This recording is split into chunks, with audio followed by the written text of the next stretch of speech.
virus vaccines. And this is where we need to get some advice. Dr. Wasim Ahmed is a lecturer in digital business at Newcastle University Business School and joins me now. Good morning. Morning, you all right? Yeah, not bad at all. Good to speak to you. Now, how does this work? How do bits of fake news make their way into our feeds? Where do they start? And then how do they pick up traction? Because these can spread very, very quickly, can't they? Yeah. So what normally happens is someone someone who's been kind of discredited from the scientific community might make a kind of short documentary or some video and put that on YouTube that might contain vaccine misinformation. And it just takes a couple of influential users to kind of reshare that on Twitter or another platform, and it kind of grows a life of its own. And the more kind of far-fetched the conspiracy is, our kind of research has revealed that the further it can go often. So the more bizarre, the more we're intrigued.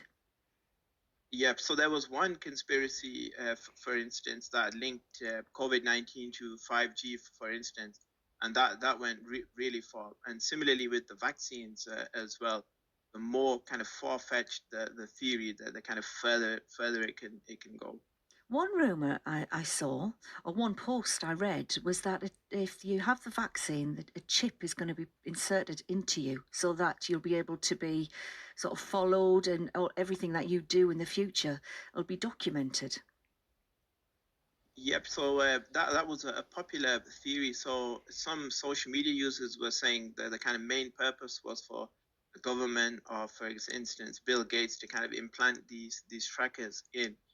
And some of these conspiracies were shared earlier on in the year in huge frequencies, and kind of a lot of people were sharing and talking about them.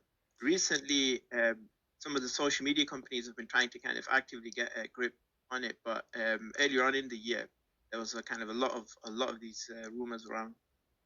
I think one of the worries is that, of course, it's free speech. You know, it isn't governed. We aren't a state where everything that we post needs to be read ahead of time. And so, is it up to us as people using social media to try and have the skills to work out what's fake news and what's not fake news? Do we need to be more critical thinkers? Yeah, so that's a great point. And some of the social media companies, they were very careful not to kind of remove content that might be on the borderline.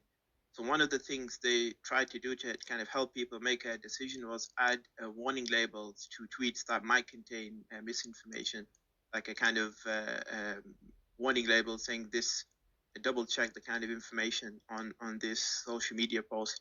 So that's kind of one way people can be more kind of critical thinkers, is actually look at the content, see, and kind of weigh up whether that might have kind of misinformation. Now, Labour's pushing for a new law around vaccine content. So, does that mean perhaps the current laws when it comes to social media aren't strong enough? So the current social media misinformation earlier on in the year, definitely, I would say it was kind of out of control. There was so many uh, misinformation videos shared that got millions of views, became really viral, and it's kind of spread quite a bit. But in recent weeks, some of the social media companies have been doing a better job at kind of clamping down on misinformation.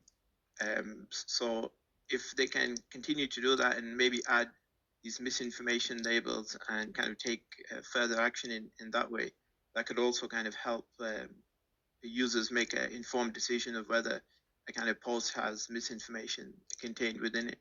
It's good to speak to you. Thank you very much. That's Dr. Wasim Ahmed, lecturer in digital business at Newcastle University Business School. And now Dr. Beth Lowry is a lecturer in immunology and biomedical